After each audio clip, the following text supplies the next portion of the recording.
नमस्कार मंडळी, कशा आहात सगळे? मस्त मजेत ना? आणि सकाळ सकाळ म्हणलं फुलांचं दर्शन घ्यावं आणि म्हणून आले शेतामध्ये.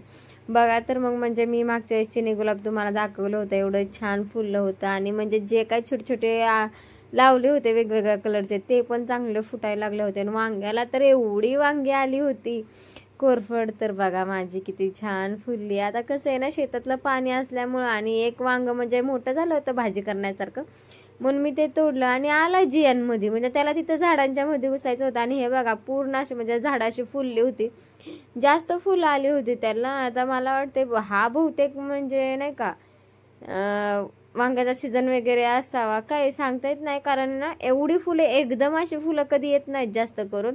आणि बघा ना म्हणजे 4-5 वांगी, एकाच झाडाला 4-5 वांगी लावली होती. आता आम्ही काय औषध वगैरे नाही, जे काय असेल ते ऑर्गॅनिकच आहे, तरी पण एवढी वांगी आली होती. आणि एकदम अशी मस्त वांगी आले होते ना, असं वाटायचं की लगेचच तोडून भाजी करावी. आणि नंतर आली इकडच्या साईडला, शेळ्यांना बांधलं होतं, म्हणलं त्यांना काय खायला वगैरे टाकायचंय का म्हणून आले. बघितलं तर म्हणजे त्यांना पाणी वगैरे आईसाहेबांनी पाजलं होतं. आणि मग मला आहे ना आज जायचं होतं इंदापूरला, म्हणून आज कामाची जरा गडबडच केली होती. पप्पांना लवकरच आंघोळ करायला सांगितली, मस्त असा मेकअप वगैरे केला बघा पप्पांनी. आंघोळ केली, कपडे घातले आणि आले बाहेर. लगेच मला म्हणले लाव डोक्याला तेल. हां बघा लगेच म्हणायला लागले तेल लाव तेल लाव. म्हणलं हो लावते थांबा. आणि पप्पा आता एवढे छान दिसायला लागलेत ना, माझ्या पप्पांना नजर नको लागायला, संध्याकाळी नजर बी काढेल मी. आणि नंतर आहे ना पप्पांना आता सवय लागली, पप्पांना माहीत झाले मी असं करा, लाईक करा सांगत असते. त्यामुळे पप्पा हाताने मनानेच हात केला. आणि नंतर इंदापूरला जायचंय, आवरावर करायला लागले मी. आणि बघा मैनाला काय म्हणजे तिला दूध पाहिजे होतं म्हणून बसली माझ्या पाठीवर. आणि पप्पांना जेवण वगैरे दिलं आणि म्हणलं चला आता मैना चिटकली आहे तोपर्यंत तिला दूध द्यावं.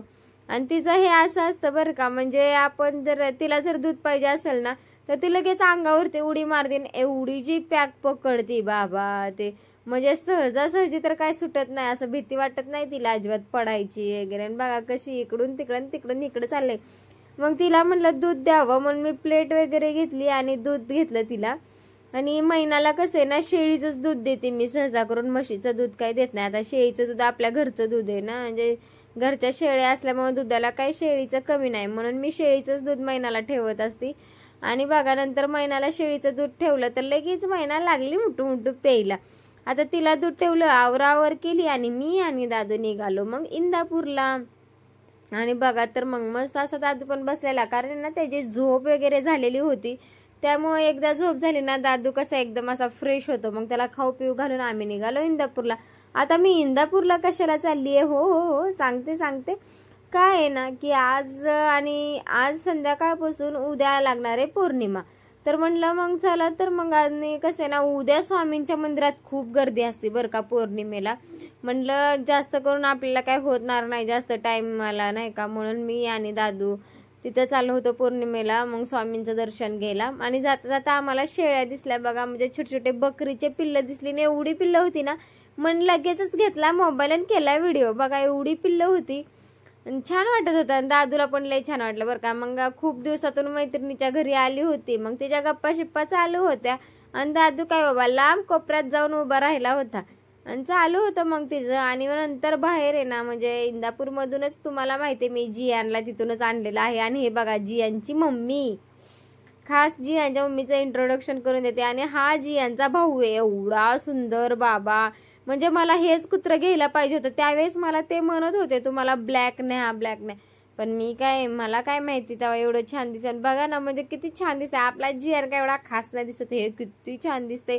आणि ते बघा जुली आहे तिचं नाव, आणि हे 2 तिचे पिल्लं, आणि आपला जियाने एक असे 4-5 पिल्लं झाले होते. आणि एवढं छान वाटत होतं ना काळं पिल्लू, म्हणजे असं व्हिडिओमध्ये बघण्यापेक्षा असं समोरासमोर एवढं भारी वाटत होतं. आणि त्याचं म्हणजे वेगळंच काय दिसत होतं, जरा म्हणजे वेगळाच दिसत होता तो. आणि नंतर जुलीला दाखव म्हणलं, कारण जियान आता हिच्यासारखा दिसेल की कसा दिसेल काय सांगता येत नाही, म्हणून मग म्हणलं घेतला जुलीचा पण व्हिडिओ. आणि प्रत्येक वेळेस मला म्हणजे म्हणायचे ना सगळे जियान कसा आहे, जियान कुणासारखा आहे काय, म्हणून म्हणलं जियांची मम्मी बी दाखवावी.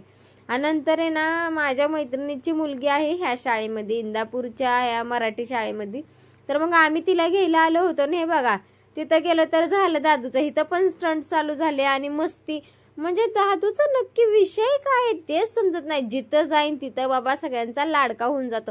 आता इथं बघा, ह्या काही मुली दादूच्या ओळखीच्या नाहीत, काय नाहीत, तरी पण दादूला बघितलं की सगळ्या मुली लागल्या की दादूच्या मागं पळायला.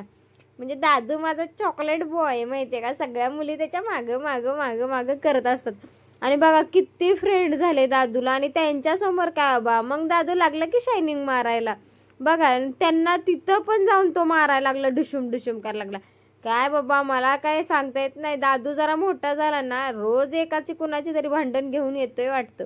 आणि मग नंतर दादूला म्हटलं चला बाबा घरी, कारण ना शाळा पण सुटली होती आणि मैत्रिणीला पण जायचं होतं आणि मला पण स्वामींच्या दर्शनाला जायचं होतं. म्हणलं बस झालं, पुरे झालं टाइमपास.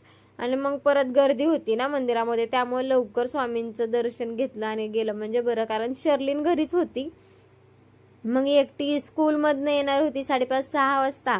मग म्हटलं ती येईपर्यंत आपण रिटर्न जाईल मी घरी. ह्या अंदाजाने मी आले होते इंदापूरला. मग चल म्हणलं दादू, तर दादू कुठला येतोय तेव्हा, दादूचं चाललं होतं तिथल्या पोरींमध्ये खेळायचं. आणि सगळ्या पोरी त्याला उचलून घ्यायला बघायच्या. दादू काय बाबा, त्याला नाही कुणी हात लावलेला आवडत, हात पण लावून देत नव्हता आणि मस्त खेळायचा. आणि तिथं त्या पोरीला दादागिरी करत होता माहितीये, मारू घ्यायचा. एक डुशुम घाल, हिला डुशुम घाल, तिला डुशुम घाल. काय दादूचं बाबा मजा आहे. सगळी जिथं जाईन तिथे चॉकलेट बॉय सगळेजण त्याचा लाड करतात. आणि बघा दादू तोंड तर बघा त्याची मस्ती. आणि नंतर तिथून आलो आणि त्या दिसली बुलट, आणि बुलट दिसल्यावर काय सुट्टी वे. मग आता काय बाबा, बसला की बुलेटवर दादू, त्याचा तोच एकटा चढला आणि बसला, कारण मैत्रिणीच्या मुलीला घरी आणून सोडायचं होतं. आणि मग नंतर म्हटलं तिला पण सोडावं आणि मग नंतर जावं. तर बघा झाली दोघांची सुरुवात. काय ना, दादूला मस्ती करायला खूप आवडते. त्याला शर्लिन असू नाही तर दुसरं कोण असू, मग बसला बुलेटवर आणि चालवतोय का काय म्हणलं आता हा बुलेट. आणि तुम्हाला माहिती आहे मागच्या वेळेस मी स्वीटी आणलेली ना, हे बघा ही हिचं पिल्लू आहे. आणि नंतर आम्ही आलो म्हणजे बेकर्समध्ये आणि आम्हाला मोमोज खायचे होते. तर मग तिथं पण दादू घेतली कॅल्शियम, लागला कॅल्क्युलेट करायला. मोमोनी किती मोमोज खाल्लेत बाबा रे, कसं करावं. नंतर मग मोमोज वगैरे खाल्लं आणि मग नंतर आम्ही निघालो स्वामींच्या दर्शनाला. मग आमचे पाटील येऊन थांबले होते. मग म्हटलं चला, तर मग आता दादूनी पाटलांना बघितलं की लगेच गेला, मिठी मारली. म्हणजे खूप दिवसात भेटल्यासारखं, जसं काही मी त्याला मारूच घेते. एवढा दादू डांबीस आहे माहितीये का, म्हणजे डॅडा दिसले की झाली पार्टी चेंज झाली बाबा. मग नंतर ते माझ्यासोबत बोलत होते, सांगत होते काय काय. तर दादू लगेच उतरला आणि गेला तिथं रांगोळीचं काय नाही करायला. आणि नंतर नशीब एवढं चांगलं की मी गेली आणि मला आरती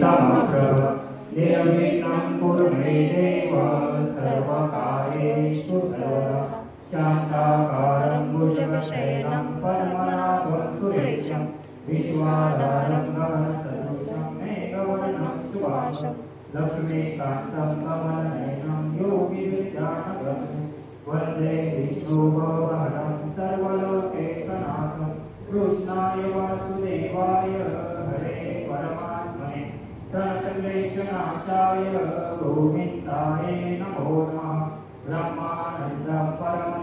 आणि दादू आणि त्याचे डॅडा बघा लांब कोपरा धरून बसलेले, कारण दादूचा काही मोबाईल सुटत नाही. मग त्याच्यामुळे ह्यांना पण मागच थांबावं लागलं. आणि आरती चालू होती. नंतर आरती ही झाली आणि नंतर मग दर्शन घेतलं मी आणि परिक्रमा वगैरे घातल्या. तर म्हणजे दत्तगुरूचं झाड म्हणजे उंबराचं झाड म्हणलं जातं. आणि तिथं मी फेरे वगैरे मारली आणि नंतर स्वामींचं दर्शन घेतलं. आणि नंतर मग आम्ही दोघं काय बाबा जोडीने गेलो की आतमध्ये स्वामींचं दर्शनाला. मग म्हणजे माझी खूप दिवसापासूनची इच्छा होती बरं का. माझे 4 ते 5 पौर्णिमा झाल्या एकटीने जायच्या. आणि मी प्रत्येक वेळेस स्वामींना म्हणायची की आम्हाला दोघांना जोडीने यायचंय पाय पडायला. स्वामी तुम्ही योगा आणा. आणि आज तो स्वामींनी बरोबर पौर्णिमेला योगा आणला आणि आम्ही दोघं पण जोडीने पाया पडायला गेलो. तर मग नंतर पाटलांना मी लावला तिथला गंध, अष्टगंध होता तो बाबांचा स्वामींचा.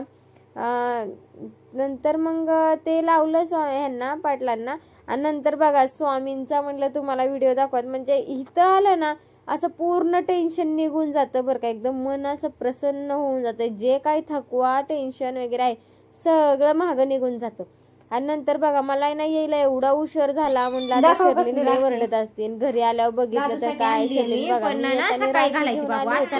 लागली शर्लीन नाही, करायला ऐकत जायचं राखीचं आत्ताच बांधायची ठेवून दे. सकाळी घालायचं झोपीत उठल्यावर मस्त आंघोळ वगैरे करून. हा ठेवून दे बाळा. हा शाळा आहे उद्या सुट्टी आहे. आणि शर्लीनला वाटलं की आता राखी आणली आहे ना म्हणल्यावर तिला आत्ताच बांधावं असं वाटत होतं, पण उद्या रक्षाबंधन हे तिला बाळाला मी समजून सांगितलं. आणि हे बघा, ही दादूसाठी मी आणलेली छोटीशी राखी आहे. आणि नंतर स्वयंपाक वगैरे केला आणि मला जायचं होतं शेजारी सवाशीन जेवायला. त्यांनी मला खरं तर दुपारी बोलवलं होतं, पण मला इंदापूरला जायचं होतं, त्याच्यामुळे मला काही टाइम भेटला नाही. आणि मग मी निघाले ते सवाशीन जेवायला. चला तर मग बाय बाय, भेटूयात पुढच्या ब्लॉग मध्ये. तोपर्यंत मस्त मजेत राहा. Tata bye bye.